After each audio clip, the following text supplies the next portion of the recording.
You know, I've been thinking a lot about the past recently, and you guys have as well. You know what this reminds me of?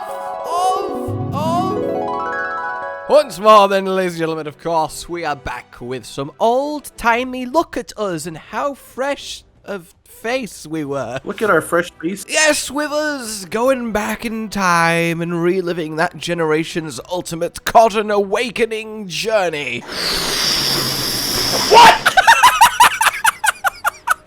What? Oh yeah, that one's coming up. I've realized that I have not thought about, fought, or seen a lot of the most unique, special, and just quite frankly incredible monsters that the Monster Hunter series has to offer for way too long. It has been years since the name Zamtrios has even entered my head.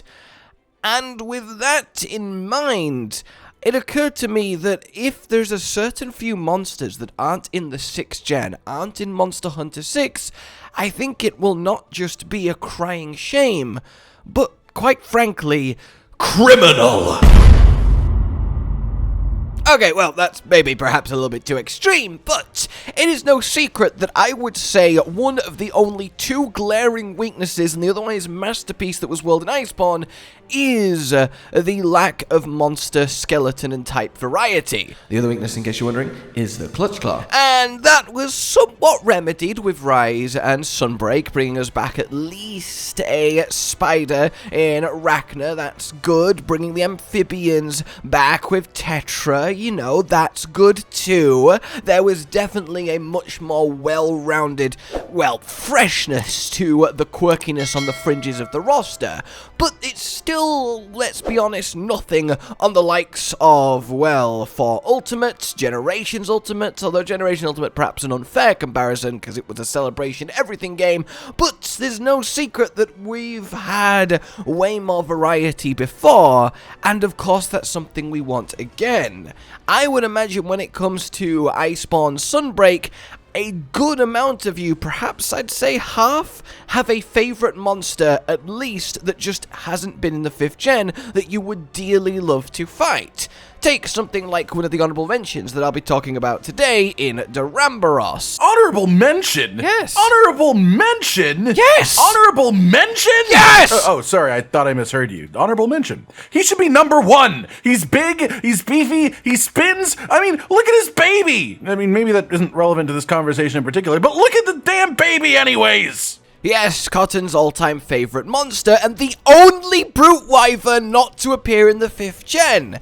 That is something that we need in Monster Hunter 6, and while it's not going to be one of my 5 monsters that I think just have to be in Monster Hunter 6 to make it that perfect, ultimate, best Monster Hunter game, it is one that I definitely want to point out because, you know, it's Connor's favourite monster, and I want to be able to fight it, but it also is an incredibly unique and variety-bringing brute wyvern. The spinning, the tail, the charging through the trees, the destruction, it really is unlike anything else. And that's the thing, I want as many unlike anything else monsters as possible, and while every monster is unique enough to say that about, there really is some that I think are a paragon, a pillar of what the hell am I looking at? So without further ado, here is 5 monsters that I think definitely should be in Monster Hunter 6 to give it that beautiful roundedness.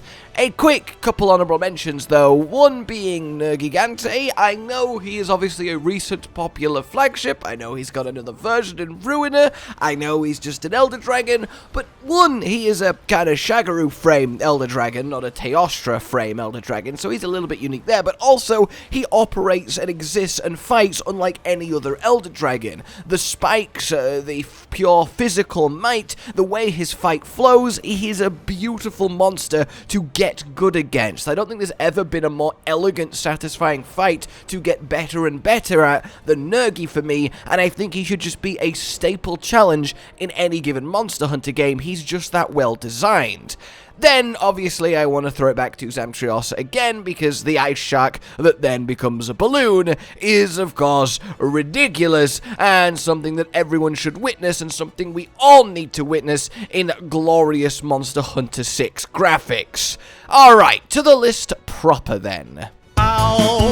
In at number 5, we have one of my all-time favorite monsters in my top 5. It is Malfestio. I didn't want to make this list just my 5 favorite monsters that aren't in the 5th generation, although I would have been very tempted to do that. And I didn't want to just make it keep putting Brekkie in, though, again, that would be very tempting. But in this case, I will indulge myself with Malfestio, because A, while I love him, I think he also is incredibly unique because he is literally a bird wyvern. Like, he is just a bird. There's no, like, reptilianness. He doesn't stand like a mini flying wyvern, like Yankoku or like Pookie. He is just full-on, upright, feathered bird.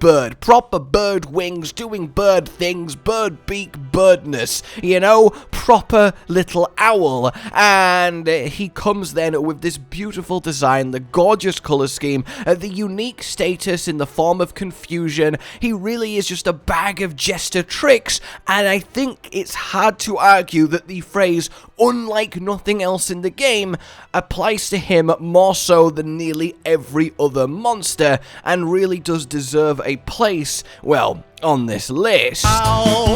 Next up, 2 that aren't the craziest, but I think they are legends in their own right, and deserve another go in the spotlight, and be beautifully reborn in the best version of them ever that we've seen happen so many times with returning monsters in the 5th gen. That is the White God, the Black God, Ukanlos and Akantor. They are, well, I mean, I don't need to introduce them, even though I just did. I don't need to speak of how much their names carry weight, although I also kind of alluded to that. The point is, anyone who has faced Akantor or Ukanlos knows how bloody awesome Akantor and Ukanlos are, and would never, if they could choose, have a Monster Hunter game without them, because they are as fun as they are intimidating, they are as cool as they are difficult, they are as satisfying to beat as they are badass to wear the skin of. They just absolutely rock in this hulking Elder Dragon level flying wyverns that, again, are quite unlike anything else because it is just big body, 4 legs. Honestly, they look like they should be fanged wyverns, big, you know, plated lizards, but I digress. There really is something about them, and I think every endgame is better when it's an Akantor Ukanlos endgame. Following that, then, we have the only member, not counting his subspecies, of an entire faction of wyverns, Najarala, the snakes. How have we not got a snake wyvern in the 5th gen? I mean, I know why, of course. He wasn't chosen for Rise and Sunbreak, and he is a lot of work to implement for a single type of wyvern when you're in rebuilding and recreating the entire fabric of Monster Hunter that they did for World and Iceborne. But now that foundation is there, well, there is more breathing room and more work hours able to be put into, well, the monster variety, and returning the dirty, great big snake is what needs to happen. I mean, we have to give 5th Fleet Hunters onwards this kind of moment. Holy fuck! What the hell? Because isn't that just beautiful? On top of it being utterly massive, which is so intimidating the first time you see him. He has sonic exploding scales. He is really quite mesmerizing in how he works, and again, unlike anything else, and I'll be honest with you, it's not truly Najarala that I want here, but I have to pick him because what I really want is another new snake wyvern. I want a snake wyvern to be the snake wyvern equivalent of Ragnar, a new, ridiculously well done member of a otherwise very sparsely populated order of wyverns, and that would knock my socks off. If this was a video on top 5 types of wyverns that should get a new member in Monster Hunter 6, well, snake wyverns might well be at the top, but for now, Najarala. Then, following that, we have the Insect Queen. Seltas is her name, and long may she reign! As long as she agrees to maybe be a little bit kinder to Seltas. First of all, this one is a loophole because putting in Seltas Queen means you have to put in normal Seltas, right? And normal Seltas is the most unique opening monster of a game. But I digress. Seltas Queen herself, fighting with Seltas, the combo tank mode. I mean, you try and tell me that that is not the uniquest of unique creations. One of the monster fights literally combined like that. That is absolutely wonderful and certainly worth a shout, even if she wasn't an armored insect tank bug, which she obviously is, firing Seltas at you, charging around the place, and generally being a creature unto herself that re-rendered in beautiful World Iceborne level graphics and ecology and environments, but even better because it's the next gen, is salivating. Whew. Finally then, it cannot be a video with this topic without mentioning the fisherman's fiend, Lagiacrus himself.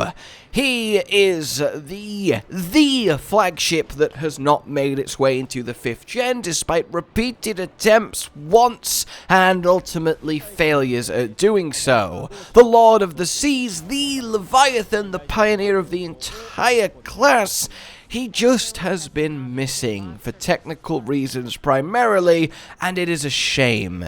Granted, he works best underwater, but there is nothing stopping Monster Hunter 6 both cracking the issues with him and reimagining his fight to be a land-based or even slightly submerged, but you're still technically stood up experience like you have in various maps in World Iceborne Rise and Sunbreak, and giving him what Ivory was always trying to be, but so much better, and then baking it into his core kit.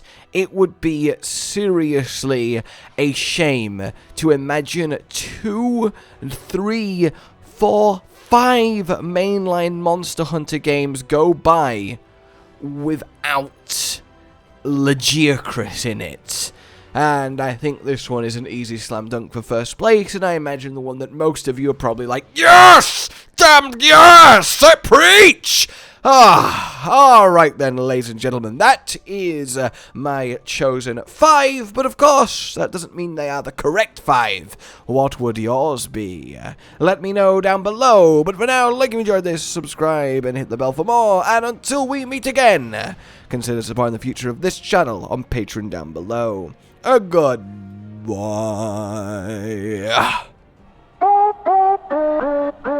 Josh, Cotton, and Hollow with the videos, dropping the humor like a hammer on your tippy toes, bringing entertainment on a daily arrangement to take our insanity and turn it into entertainment. Yes, I said entertainment twice, to reiterate that it is nice to look into your faces on a mostly daily basis when you let us in your homes to make the whole world a stage. Goodbye.